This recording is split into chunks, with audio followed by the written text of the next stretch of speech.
Assalamualaikum warahmatullahi wabarakatuh.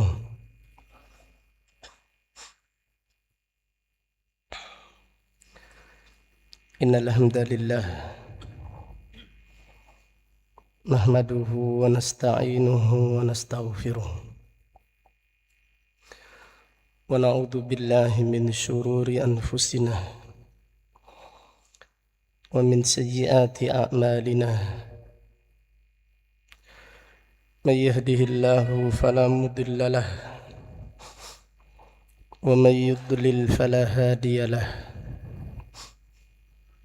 Wa asyhadu an la ilaha illallah wahdahu la syarika lah wa asyhadu anna Muhammadan abduhu wa rasuluh. Amma ba'du fa inna asdaqal hadithi kitabullah wa khairal hadi hadi Muhammadin sallallahu alaihi wasallam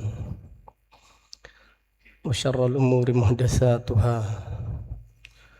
wa kullu muhdatsatin bid'ah wa kullu bid'atin dhalalah wa kullu dhalalatin finnar. Allahumma faqihna fid din وعلمنا التأويل. اللهم علمنا ما ينفعنا وانفعنا بما علمتنا وزدنا علما وأصلح لنا شأننا كله ولا تكلنا إلى أنفسنا طرفة عين. Alhamdulillah, pada sore ini hari Selasa tanggal 1 bulan Muharram tahun 1448 Hijriah, dengan izin Allah Ta'ala kita melanjutkan kembali kajian tafsir Al-Quran dari kitab Mukhtasar Tafsir Al-Imam Ibn Katsir rahimahullah rahmatan wasi'ah.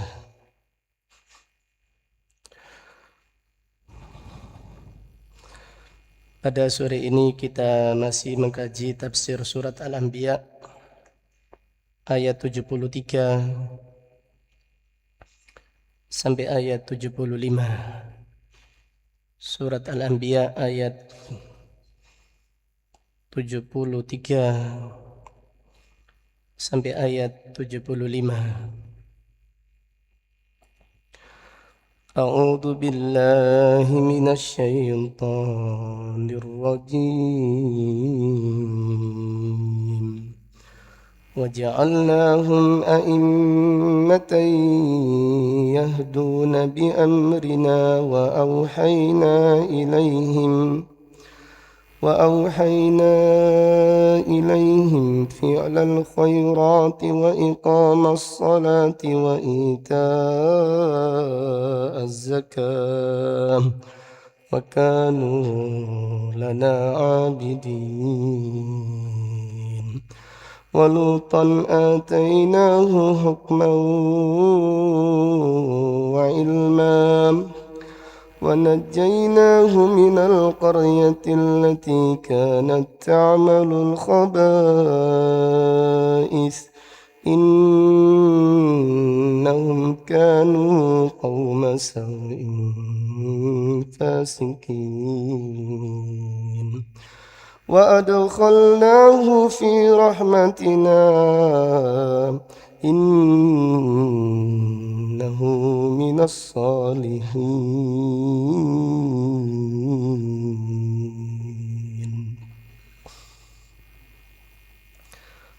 Allah Ta'ala berfirman, وَجَعَلْنَاهُمْ أَئِمَّةً,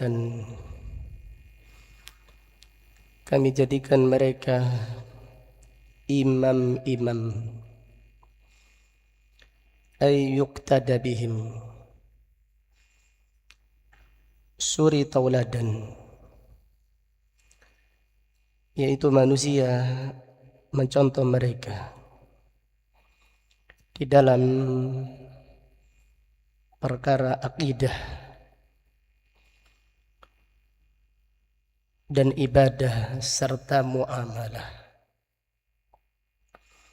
Jadi uswatun hasanah, suri teladan yang baik. Di dalam urusan apa? Yang paling agung uswatun hasanah fil aqidah, suri teladan yang baik di dalam perkara aqidah, di dalam tauhid, di dalam perkara iman, dan suri tauladan yang baik di dalam urusan ibadah. Mereka yaitu Nabi Ibrahim alaihi salatu wassalam dan anak-anak keturunannya adalah manusia yang terbaik di dalam akidahnya dan di dalam ibadahnya serta di dalam urusan muamalah. Di Nabi Ibrahim yang gencar mengingkari kesyirikan, tapi beliau amat sangat penyayang. Di saking sayangnya Nabi Ibrahim kepada kaumnya, kepada manusia, sehingga beliau sangat gigih mengingkari kesyirikan. Selain beliau gigih mengingkari kesyirikan, Nabi Ibrahim alaihi salatu wassalam juga bersungguh-sungguh mendoakan kebaikan terus menerus. Nabi Ibrahim berdoa, Rabbi innahunna adlalna katsiran minan nas. Ya Tuhanku, sesungguhnya berhala telah menyesatkan mayoritas manusia. Faman tabi'ani fa innahu minni. Siapa yang mengikutiku, ia adalah golonganku. Wa man asani, siapa yang durhaka kepadaku, fa innaka ghafurur rahim. Ampunkanlah mereka ya Allah. Sayangilah mereka ya Allah. Berilah hidayah kepada mereka ya Allah. Wa man asani fa innaka ghafurur rahim. Disayang kepada manusia dengan bentuk apa? Dengan bentuk mengingkari kesyirikan. Ini kasih sayang yang terbesar. Ini bukan kezaliman, bukan kekerasan. Mengingkari kesyirikan ini bentuk kasih sayang dengan cara yang selembut mungkin. Tetapi harus mengingkari kesyirikan, harus menjelaskan khurafat yang dilakukan oleh masyarakat. Tidak boleh mendiamkan. Orang-orang yang mendiamkan kesyirikan adalah orang yang zalim, orang yang jahat. Orang yang mendiamkan kesyirikan adalah orang-orang yang jahat, zalim, sangat zalim. Tahu kesyirikan tapi tidak berani menjelaskannya. Takut dicela, takut digunjing. Naudzubillah. Tayyib, jelaskan dengan cara yang lembut, dengan kasih sayang, dengan doa. Tapi harus dijelaskan. Contohnya, menganggap sial bulan surah, ini adalah kesyirikan. Ini tidak boleh wahai kaum muslimin. Tidak boleh mengkeramatkan bulan surah ini. Bulan Muharram, bulan yang suci, bulan yang mulia. Bulannya Allah. Bukan bulannya demit. Bukan bulannya danyang. Bukan bulannya bekasaan, bukan. Bulannya Allah. Jadi bulan Muharram itu bulannya Allah. Kita wajib menjelaskan. menganggap sial bulan Syuro ini kesyirikan, wahai kaum muslimin. Bertakwalah kepada Allah, takutlah kepada Allah. Kembalilah kepada jalan yang benar. Menganggap bulan Syuro bulan keramat, bulan sial, bulan pesimis, bulan yang apabila mengadakan pernikahan akan datang bala. Ini kesyirikan. Bisa jadi syirik kecil, bahkan bisa jadi syirik besar. Harus disampaikan. Tidak boleh para mubalik mendiamkan. Tidak boleh mubalik, nanti semuanya akan dimintai pertanggungjawaban di hadapan Allah. Jadi bukan hikmah, bukan termasuk kelembutan meninggalkan kesyirikan. Meninggalkan pengingkaran terhadap kesyirikan itu bukan hikmah di dalam berdakwah. Itu khianat dakwah, zalim di dalam berdakwah. Ingkarilah dengan penuh kasih sayang, dengan kelembutan, tapi harus dijelaskan, Pak, ini syirik, Pak, tidak boleh.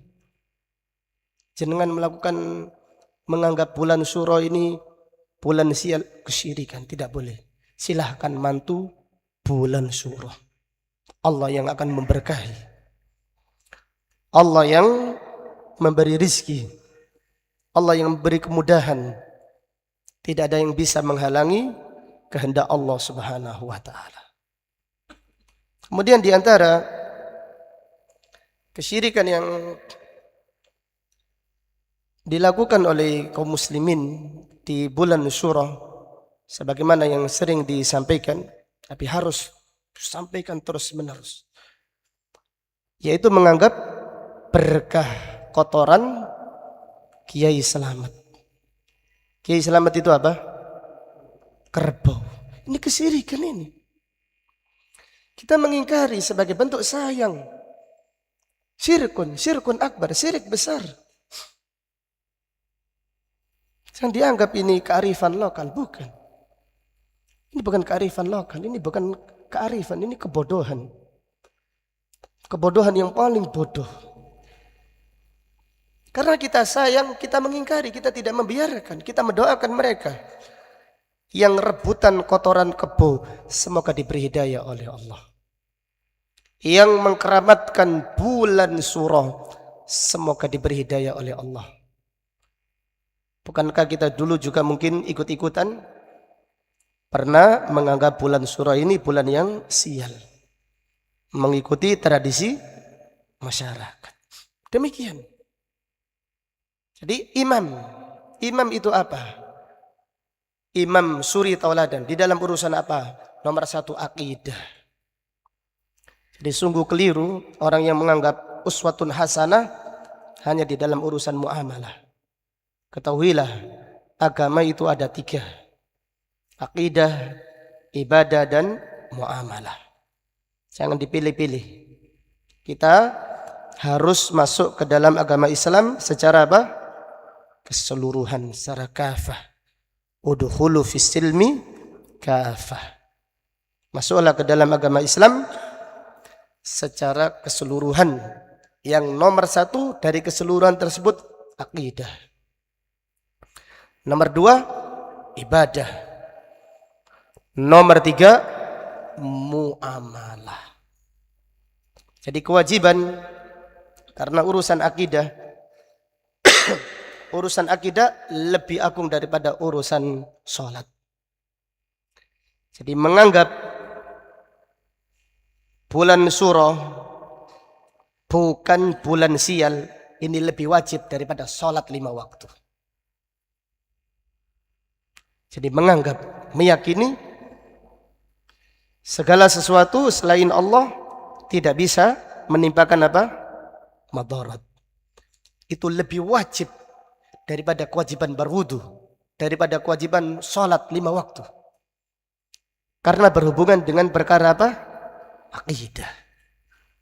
Jadi kalau diyakini bulan Syuro ini bisa menimpakan madarat, berarti ada kekuatan selain Allah yang mengatur alam semesta ini. Baik danyang, tombau riksa atau yang lainnya, demit, Ini bertentangan dengan tauhid rububiyah. Allah Ta'ala berfirman, Alhamdulillahi Rabbil Alamin. Segala puji hanya milik Allah Rabbil Alamin, yang mengatur alam semesta hanyalah Allah. Yang menimpakan madarat hanyalah Allah sebagai bentuk ujian. Yang memberi rizki hanyalah Allah juga sebagai bentuk ujian. Wa nabluukum bisyarri wal khairi fitnah wa ilaina turja'un. Dan kami memberi kebaikan kepada kalian dan menimpakan kemudaratan sebagai bentuk ujian, dan kepada kamilah kalian semuanya akan dikembalikan. Kemudian lanjutan ayat, yahduna bi amrina ay yad'una ila Allahi biidnih. Mereka mengajak manusia menuju Allah dengan izinnya. Mengajak manusia menuju Allah artinya mengajak manusia kepada tauhid dan sunnah. Mengajak manusia menuju Allah artinya mengajak manusia kepada tauhid, ibadah hanya kepada Allah, dan ibadah hanya mengikuti sunnah. Masing-masing para nabi mengikuti sunnahnya di zaman mereka. Adapun di zaman kita mengikuti sunnahnya Rasulullah sallallahu alaihi wasallam. Kemudian yad'una ilallah mengandung makna al-ikhlas sebagaimana yang dijelaskan panjang lebar. Mengajak manusia menuju Allah artinya ikhlas karena Allah, bukan panjat sosial, pansos, bukan, naudzubillah. Bukan supaya ingin viral, ingin terkenal, bukan. Ingin tersanjung, bukan, naudzubillah. Ini dakwah yang ternodai. Kepingin terkenal, kepingin dipuji. Jadi keinginan yang ikhlas, kepingin orang lain selamat dari kesyirikan, ini ikhlas. Ingin orang lain masuk surga dengan dakwah kita, ini yang ikhlas.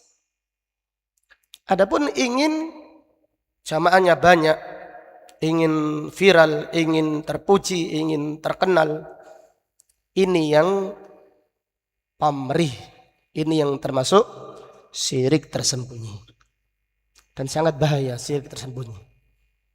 Jadi sama-sama gembira dengan yang hadir banyak. Ada yang gembira, alhamdulillah yang hadir banyak. Tapi karena terpuji, merasa tersanjung, karena saya hebat, karena saya demikian, saya demikian. Ini tidak ikhlas ini. Ini tidak ikhlas, ini bahaya ini. Tapi alhamdulillah banyak yang mengetahui tauhid. Banyak yang selamat dari apa? Kesyirikan. Kita gembira. Ini ikhlas ini. Karena gembira menyelamatkan orang lain dari kesyirikan. Nabi SAW bersabda, la an yahdiyallahu bika rajulan wahidan khairun laka min humrin na'am. Sekiranya Allah memberi hidayah satu orang melalui dakwamu, maka itu pahalanya lebih baik dari apa? Onta merah. Artinya lebih baik daripada dunia dan seisinya.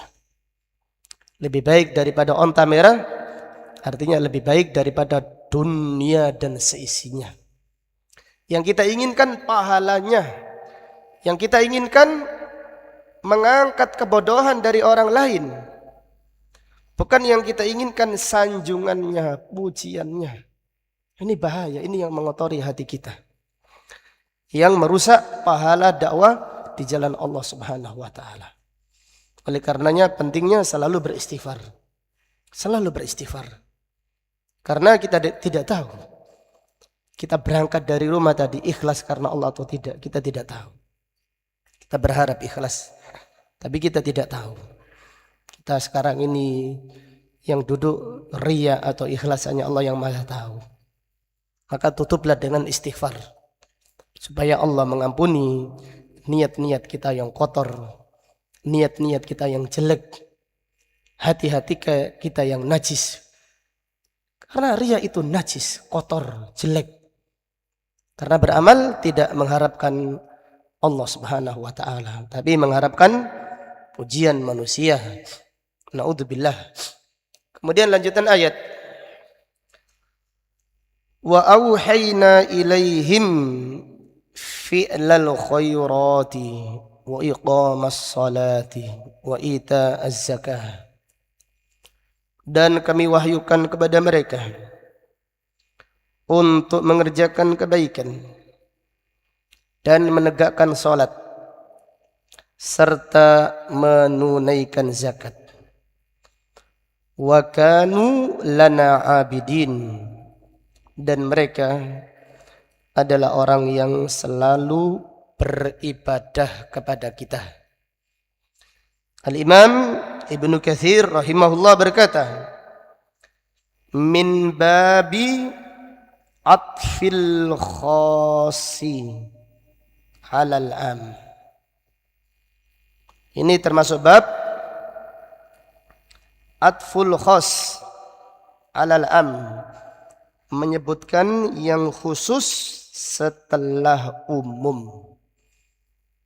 Jadi menyebutkan yang khusus setelah umum, atau menyebutkan yang umum setelah khusus.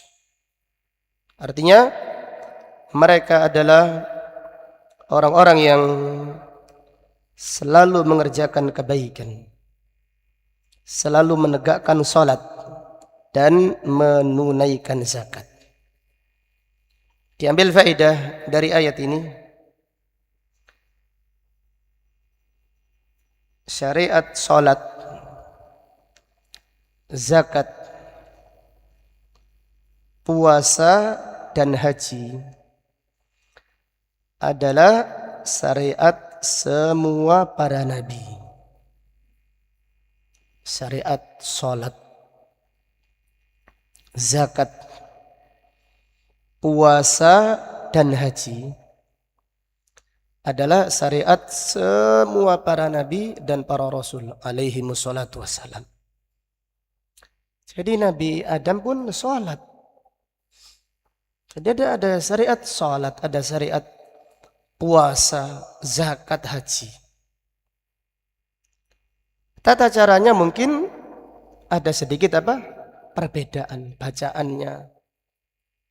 Tata caranya mungkin ada sedikit perbedaan. Tapi mereka salat ada sendekatnya, ada rukuknya, ada sujudnya. Jadi salat, rukuk, sujud lillahi ta'ala. Mereka juga puasa. Umat-umat yang terdahulu juga haji, melaksanakan ibadah haji. Di syariat rukun Islam itu syariat semua para nabi dan para rasul alaihi wassalatu wassalam. Terjadi perbedaan di detailnya. Detailnya, perinciannya mungkin ada perbedaannya. Tetapi sama-sama salat. Salat lillahi ta'ala. Qul inna salati wa nusuki wa mahyaya wa mamati lillahi rabbil alamin. La syarika lahu wa bidzalika umirtu wa ana awwalul muslimin. Ini syariat semua para nabi dan para rasul alaihi wassalatu wassalam. Katakanlah, sesungguhnya salatku, korbanku, hidupku dan matiku hanya untuk Allah Rabbul Alamin. La syarikalah, tidak ada sekutu baginya. Wa bidzalika umirtu wa ana awwalul muslimin. Dan aku adalah orang yang pertama-tama berserah diri kepada Allah. Kemudian firman Allah, wa kanu lana abidin, dan mereka adalah orang yang selalu beribadah kepada kami. Al-Imam Ibnu Katsir berkata, ay fa'ilina lima ya'muruna an-nasa bih. Artinya mereka mengerjakan apa yang mereka perintahkan kepada manusia. Ini bantahan terhadap kelompok thariqat yang mengatakan ada derajat syariat, hakikat, kemudian apa? Ma'rifat. Jadi kalau sudah level ma'rifat, berarti kiainya sudah mengaku mengetahui ilmu gaib. Sudah ma'rifat, sudah menyatu dengan Allah, manunggaling kawula lan Gusti. Naudzubillah. Ini dhalalun mubin, kesesatan yang nyata. Nabi SAW beribadah kepada Allah sampai kapan? Sampai kapan? Sampai datang kematian.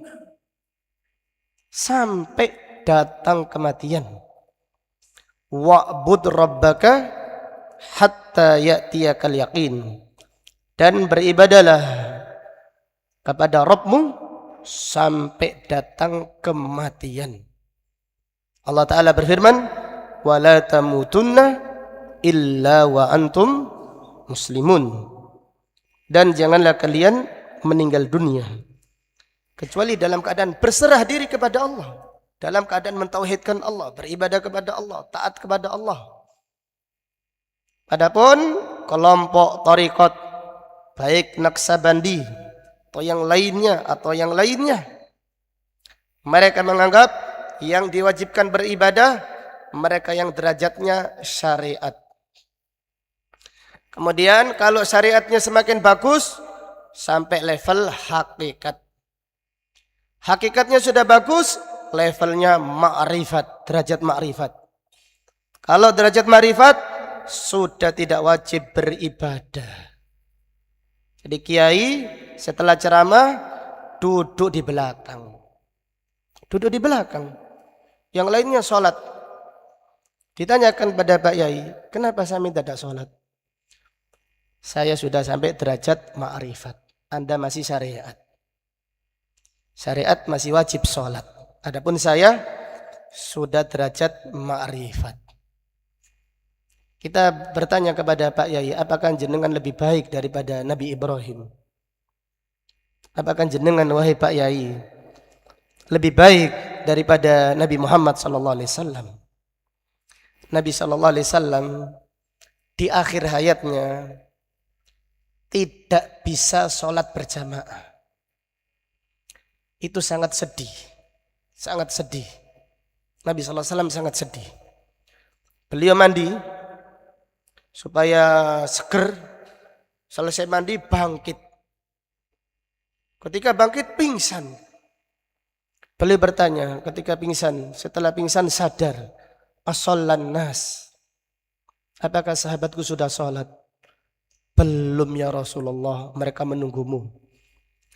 Siapkan air untukku biar aku lebih seger. Saya tak mandi, mandi lagi. Selesai mandi, bangkit lagi, pingsan lagi. Setelah sadar, beliau bertanya, as-shollan nas. Apakah sahabatku sudah sholat? Belum ya Rasulullah, mereka menunggumu. Sampai 4 kali pingsan. 4 kali, ini minimal 4 kali pingsan. Karena sudah tidak berdaya, akhirnya Nabi SAW bersabda, Muru Abu Bakrin fal yusalli bin nas. Perintahkanlah Abu Bakar untuk sholat mengimami sahabat-sahabatku. Kemudian ketika kondisinya agak ringan, tapi belum sembuh, kondisinya agak ringan, Nabi SAW tidak bisa berjalan, digendong 2 orang, dipopong 2 orang, satunya Abbas, satunya Ali bin Abi Thalib. Kakinya ini menyeret sampai membentuk garis untuk sholat duhur atau asar berjamaah bersama kaum muslimin. Ini Nabi kalian, Nabi Muhammad SAW, beribadah kepada Allah sampai akhir hayatnya. Beribadah kepada Allah sampai akhir hayatnya. Bahkan sebelum meninggal dunia, Nabi SAW bersiwak. Subhanallah. Jadi sebelum meninggal dunia, Nabi SAW sempat bersiwak dengan cara yang terbaik. Aisyah berkata, ma ra'aitu ahsana minhu istinanan min yaumi idin. Aku tidak pernah melihat Nabi SAW bersiwak yang lebih baik daripada bersiwak ketika itu. Ini keutamaan meninggal dunia dalam keadaan bersiwak. Siapa yang dimudahkan? Itu orang yang menjaga sunnah tadi, berharap sebelum meninggal dunia bersiwak untuk menghadap Allah Subhanahu wa taala. Jadi Nabi sallallahu alaihi wasallam beribadah sampai datang kematian. Ini ayat ini menjelaskan wa kanu lana abidin. Mereka adalah orang yang selalu beribadah kepada kita. Al-Imam Ibnu Katsir berkata, mereka adalah orang yang mengerjakan apa yang mereka perintahkan kepada manusia. Jadi para nabi alaihi wassalatu wassalam apabila memerintahkan sesuatu kepada manusia, maka mereka adalah orang yang paling cepat mengerjakannya. Tidak seperti kita. Di para nabi alaihi wassalatu wassalam apabila memerintahkan, mereka adalah orang yang paling segera mengerjakan, paling bagus di dalam mengerjakannya. Karena mereka adalah manusia yang paling bersih hatinya. Sehingga mereka adalah orang yang paling kuat ibadahnya, paling semangat di dalam beribadah kepada Allah Subhanahu wa ta'ala. Kemudian dari ayat ini diambil pelajaran, coba direnungkan keutamaan akhlak mulia. Dari mana keutamaan akhlak mulia dari ayat ini? Coba renungkan dari mana faedahnya keutamaan akhlak mulia. Ayat 73 diambil faedah keutamaan akhlak mulia. Faedah yang mendalam. Gimana Pak Kamto? Pak Azhari. Dari mana keutamaan akhlak mulia?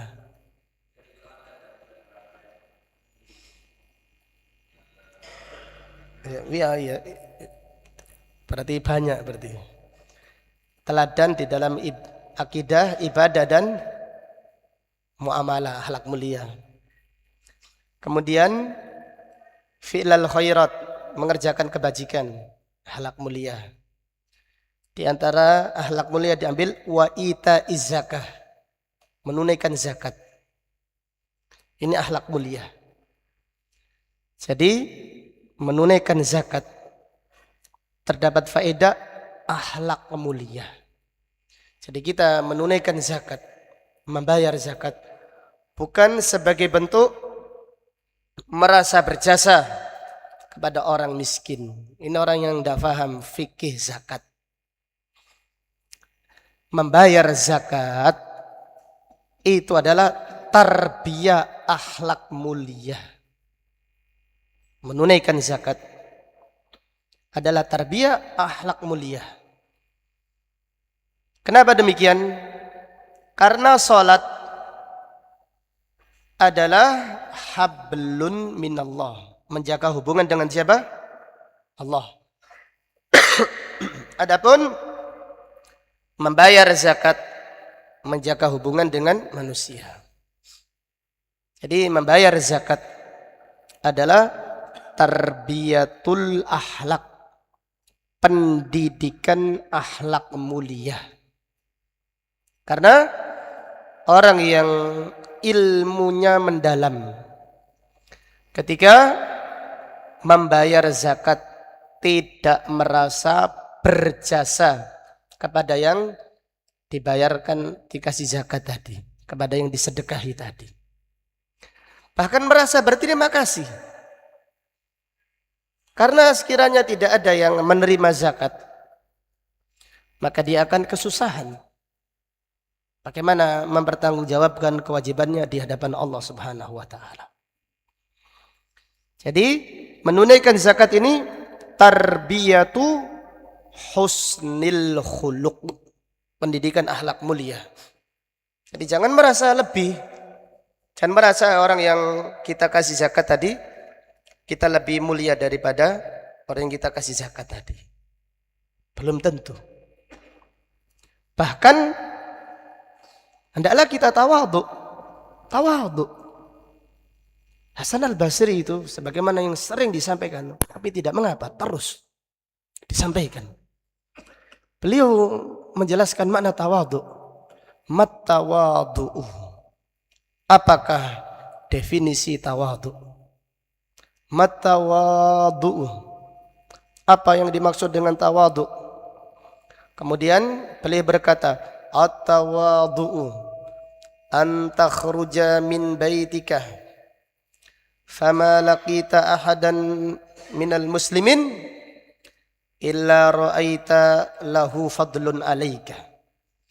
Tidaklah engkau bertemu dengan saudara muslim kecuali engkau mengetahui dia lebih mulia darimu. Itu tawadhu. Tawadhu. Jadi tawadhu itu kalau kita bertemu dengan orang di dalam hati, tidak perlu diomongkan. Di dalam hati, karena tawadhu itu perbuatan hati. Bukan ucapan lisan, bukan hati. Kita bertemu dengan saudara muslim, kita meyakini fulan lebih baik daripada saya. Saya tawadhu. Tapi kalau saya merasa saya lebih baik daripada fulan, ilmunya, hafalannya, dan yang lainnya, saya merasa hebat. Ini namanya ujub. Ini namanya ujub, kagum terhadap diri. Ini juga namanya sombong. Walaupun sombong di sini sombong halus. Jadi kalau ban itu bocornya bocor apa? Bocor halus. Karena enggak ngomong kita, dalam hati dok. Dalam hati mengatakan saya lebih hebat dari Ustadz Fulan. Bocor dalam hati. Oh ternyata seperti itu. Saya tahu. Tapi dalam hati saya mendetikkan saya lebih hebat. Berarti saya kagum. Berarti saya ujub dong. Kalau saya kagum, saya ujub. Berarti bocor halus, saya sombong. Bocor halus itu. Kalau bocor yang sampai mengagetkan orang banyak, itu namanya apa itu? Meledos ya. Itu namanya meledos. Itu sudah ngenyek itu mencela sampai niku opo sampai niku. Sudah ngecek sudah. Ini wis bukan bocor halus mana itu meledos itu. Jadi sudah sampai menjelekkan, sudah mengata-ngatai. Naudzubillah. Jadi kita mengeluarkan zakat ini ada pendidikan akhlak mulia, pendidikan tawadhu. Wa yut'imuna at-ta'ama ala hubbihi miskinan wa yatiman wa asira. Innama nut'imukum liwajhillah la nuridu minkum jazaan wala syukura. Mereka memberi makanan karena cintanya, karena tawadhu'nya, karena cintanya, karena kegembiraannya kepada anak yatim, kepada orang miskin, dan kepada tawanan-tawanan perang. Di dalam hati mengatakan, kami memberi makanan kepada kalian ingin mengharap wajah Allah. Kami tidak mengharapkan terima kasih dan tidak mengharapkan balasan. Termasuk balasan, apa termasuk balasan? Mengharap apa? Minta didoakan. Hah? Iya, ucapan terima kasih termasuk tidak mengharapkan balasan, tidak mengharapkan doa. Jadi kalau kita minta didoakan orang lain, tidak masalah. Tapi jangan pas sodako. Jangan pas sodako. Kita memberi santunan kepada anak yatim. Kita berkata, nak, tolong doakan bapak supaya bisa nyantuni sampean maneh gitu. Halus gitu ya. Bocor halus manelan. Nyantuni anak yatim, minta doanya. Terkadang ada orang membantu orang miskin berkata demikian. Kula mboten nyuwun napa-napa. Nyuwun napa? Pendungane mawon. Ya tasik nyuwun ngoten kok. Tasik nyuwun itu. Saya belajar basa kromo ngono. Masih berharap itu. Itu kurang ikhlas itu. Sedekah yang minta doa orang yang disodakoi kurang ikhlas. Aisyah radhiyallahu anha apabila mengirimi makanan berkata kepada pembantunya, wahai fulanah, lihatlah orang yang aku kirimi makanan, dia mendoakan aku apa tidak. Pembantunya Aisyah berangkat mengirim makanan kepada fulanah. Fulanah yang dikirimi Aisyah makanan, terima kasih banyak, salam buat Aisyah Ummul Mukminin, jazahallahu khairan, semoga Allah membalas kebaikannya dengan yang lebih baik.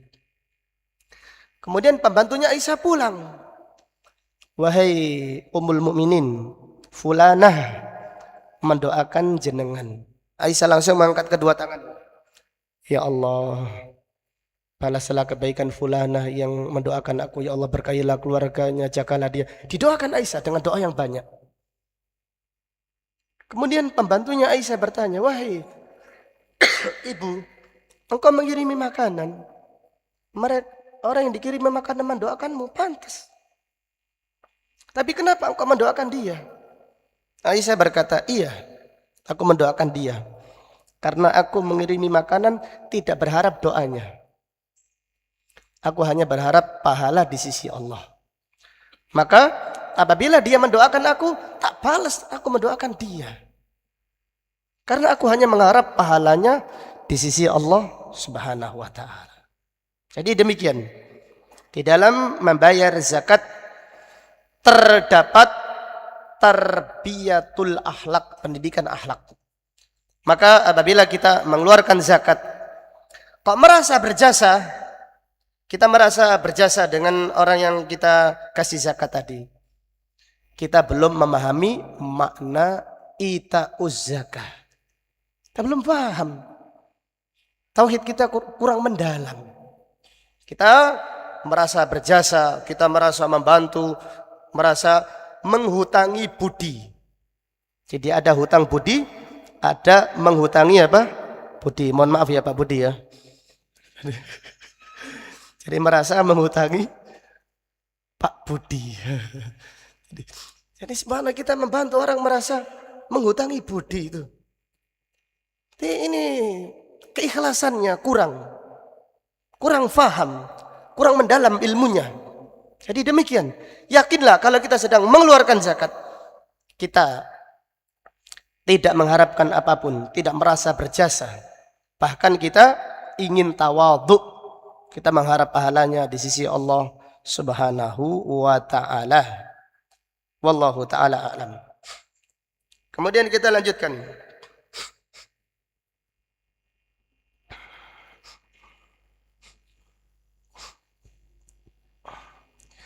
Ayat 74.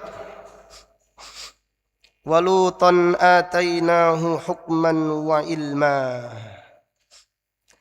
Wa najjaynahu minal qaryati allati kanat ta'malul khaba'ith. Innahum kanu qauma saw'in fasiqin.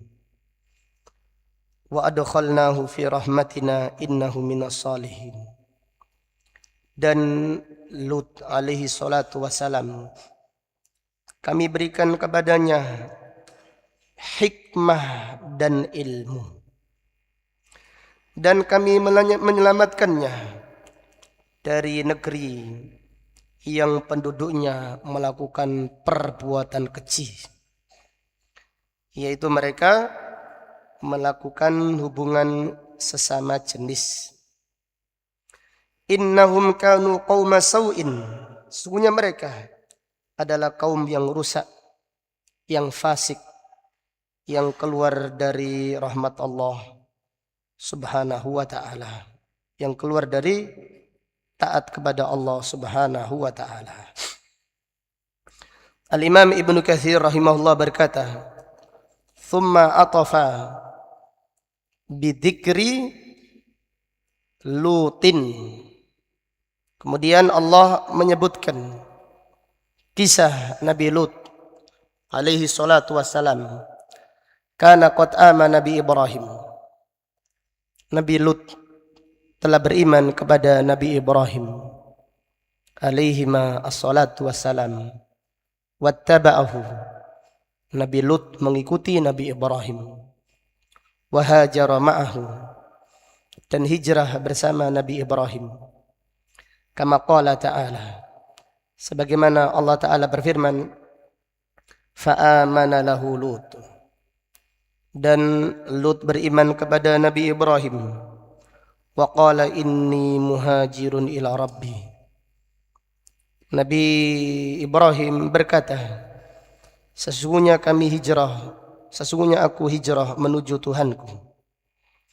Fa'atahu Allahu hikman wa ilmah, Allah memberikan kepada Nabi Lut hikmah dan ilmu.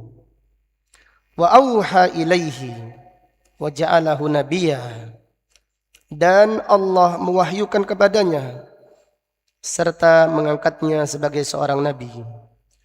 Wa ba'athahu ila Sadum wa a'maliha, Allah mengutus Nabi Lut ke kota Sadum, jadi kota Sodom.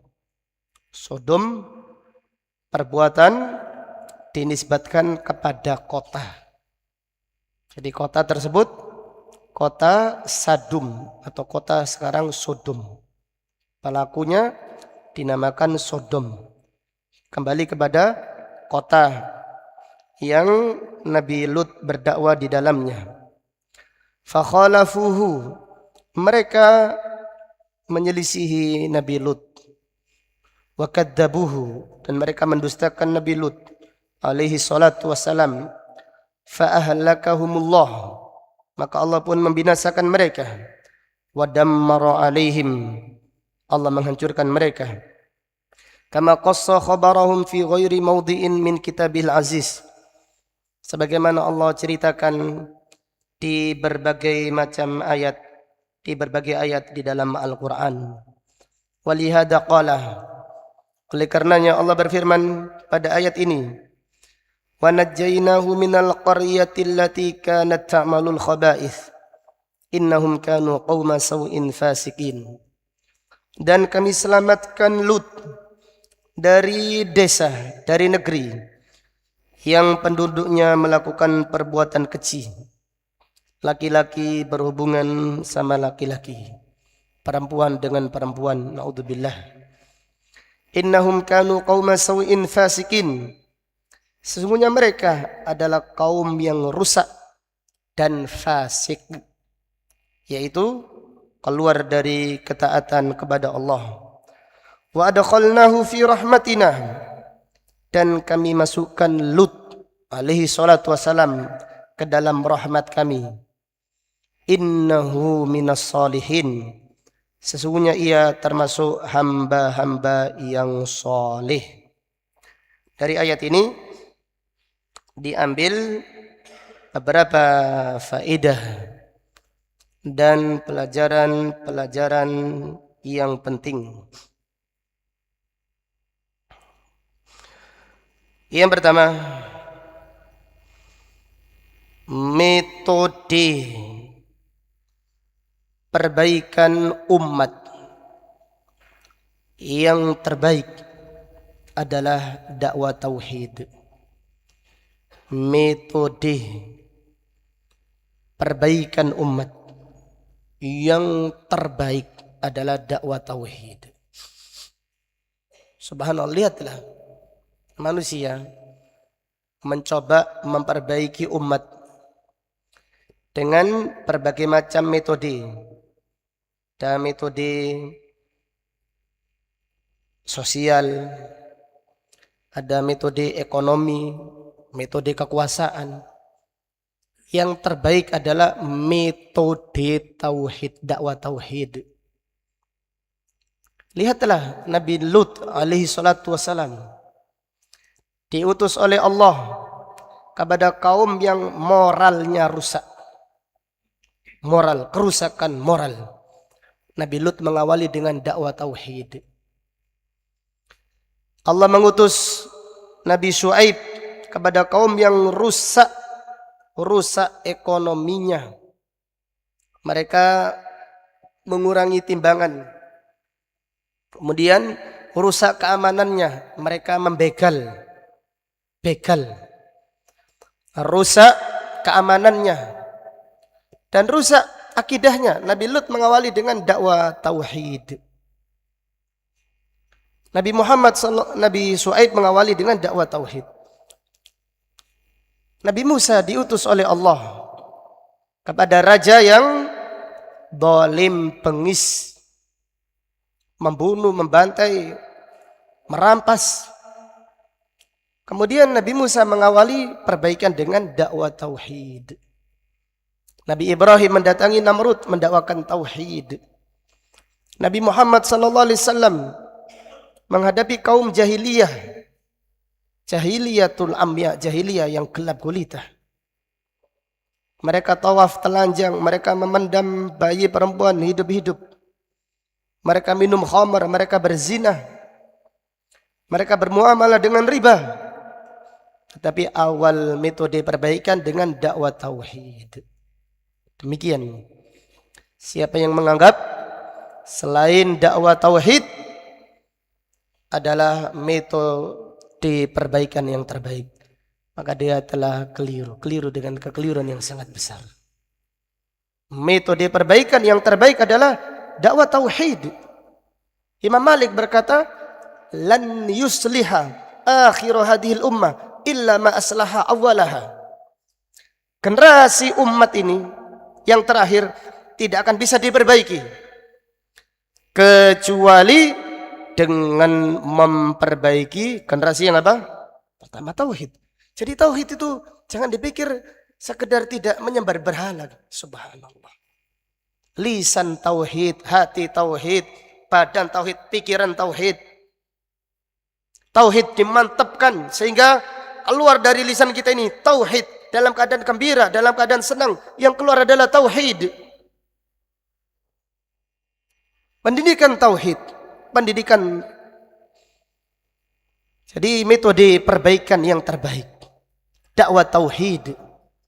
Di semua para nabi diutus oleh Allah alaihi wassalatu wassalam, diutus oleh Allah kepada kaum yang rusak. Ada kerusakan moral, kerusakan ekonomi, kerusakan sosial, perbudakan. Jadi manusia diperbudak, dijual belikan, tidak ada harganya. Kerusakan keamanan, amanannya rusak. Kerusakan pemimpinan. Mereka sabar dengan mendakwakan tauhid. Ayuhan nas, qulu la ilaha illallah tuflihu. Wahai manusia, katakan la ilaha illallah tuflihu. Kalian akan beruntung. Karena tauhid ini masdar keamanan dunia dan akhirat, sumber keamanan dunia akhirat. La ilaha illallah. Di dunia ini kalau tidak ada la ilaha illallah, hancur, lebur. Nabi SAW bersabda, la taqumus sa'atu ala ahadin yaqulu la ilaha illallah. Tidak akan bangkit hari kiamat selama di dunia masih ada satu orang saja yang mengatakan la ilaha illallah. Artinya mengamalkan la ilaha illallah dengan lisannya, dengan hatinya, dan dengan anggota badannya. Jadi metode perbaikan yang terbaik, perbaikan umat, perbaikan keluarga, perbaikan dengan dakwah tauhid. Kenalkan, ditanamkan tauhid kepada anak. Tauhid yang mendalam. Jadi tauhid. Jadi kalau kita diberi rezeki, mengatakan alhamdulillah. Diberi cobaan, membaca alhamdulillah ala kulli hal. Segala-galanya tauhid yang mendalam. Tauhidnya mantap, tauhidnya meresap ke dalam hati. Ini yang diterapkan oleh Rasulullah SAW kepada para sahabat radhiyallahu taala anhum. Sehingga mereka melewati ujian-ujian yang hebat, tetapi tegar di jalan la ilaha illallah. Bilal disiksa oleh tuannya. Siapa tuannya Bilal?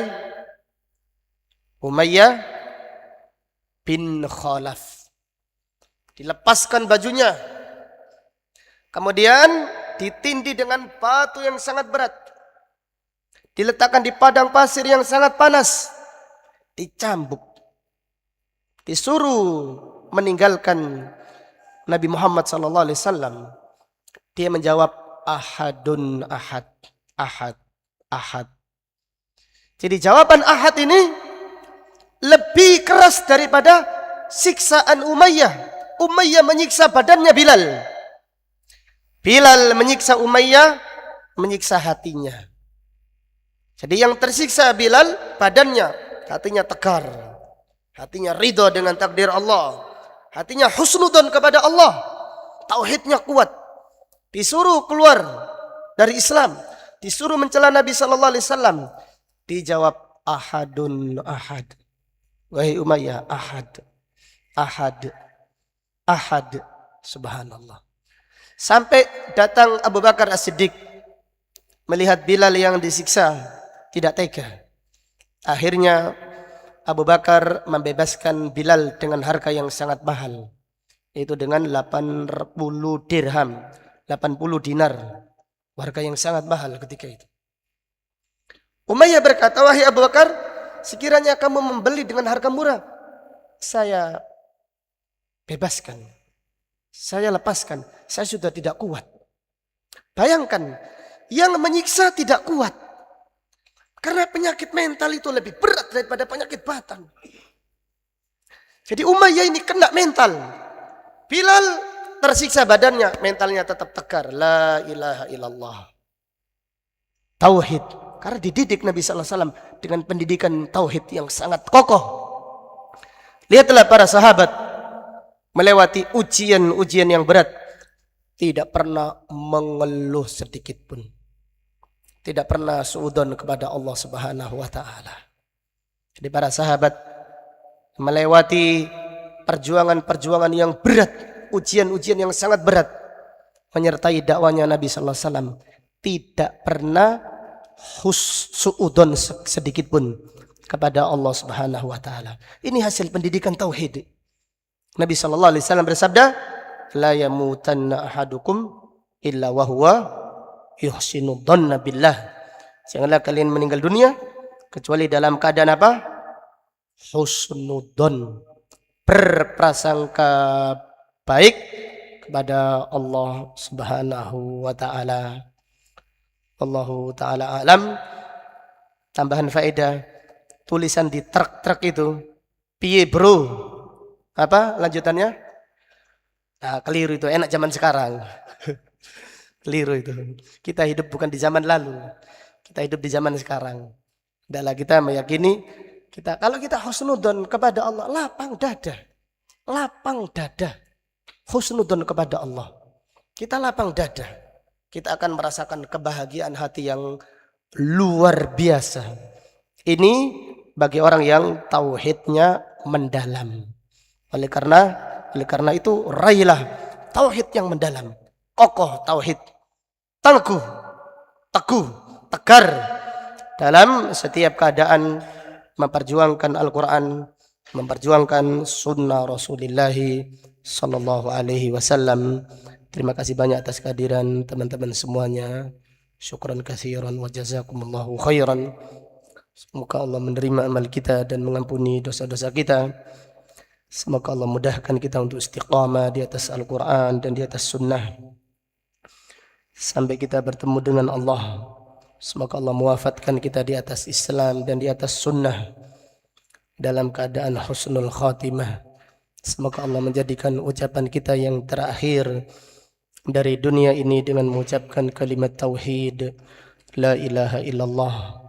Allahumma qsim lana min khasyiatika ma tahulu bihi bainana wa baina ma'asik, wa min ta'atika ma tuballighuna bihi jannatak, wa min al-yaqini ma tuhawwinu bihi alaina masa'ib ad-dunya. Allahumma mati'na bi asma'ina wa absarina wa quwwatina ma ahyaytana waj'alhu al-waritha minna waj'al tha'rana 'ala man dhalamana wansurna 'ala man adana wa la taj'al musibatana fi dinina wa la taj'al ad-dunya akbara hammina wa la mablagha ilmina wa la tusallit 'alaina man la yarhamuna. Rabbana ighfir lana wa liwalidina warhamhuma kama rabbawna shighara. ربنا هب لنا من أزواجنا وذرياتنا قرة أعين واجعلنا للمتقين إماما ربنا اغفر لنا ولإخواننا الذين سبقونا بالإيمان ولا تجعل في قلوبنا غلا للذين آمنوا ربنا إنك رؤوف رحيم اللهم اغفر لأساتذتنا ولمشايخنا ولولاة أمورنا وللمسلمين والمسلمات والمؤمنين والمؤمنات الأحياء منهم والأموات اللهم نفس كرب المكروبين من المسلمين واقض ديونهم واشف مرضاهم ويسر أمورهم وفرج همومهم اللهم أنجِ المستضعفين من المؤمنين في فلسطين وفي السودان وفي سوريا وفي العراق وفي اليمن وفي كل مكان يا رب العالمين اللهم انصر إخواننا أهل السنة في إيران اللهم عليك باليهود الخائنين والشيعة الرافضة المنافقين اللهم عليك بالكفار الظالمين اللهم أصلح ولاة أمورنا ووفقهم لما تحبه وترضاه اللهم اجعل هذا البلد آمنا وسائر بلاد المسلمين ربنا تقبل منا إنك أنت السميع العليم وتب علينا إنك أنت التواب الرحيم ربنا آتنا في الدنيا حسنة وفي الآخرة حسنة وقنا عذاب النار سبحانك اللهم بحمدك أشهد أن لا إله إلا أنت أستغفرك وأتوب إليك وصلى الله على نبينا محمد وعلى آله وصحبه وسلم تسليما والحمد لله رب العالمين السلام عليكم ورحمة الله وبركاته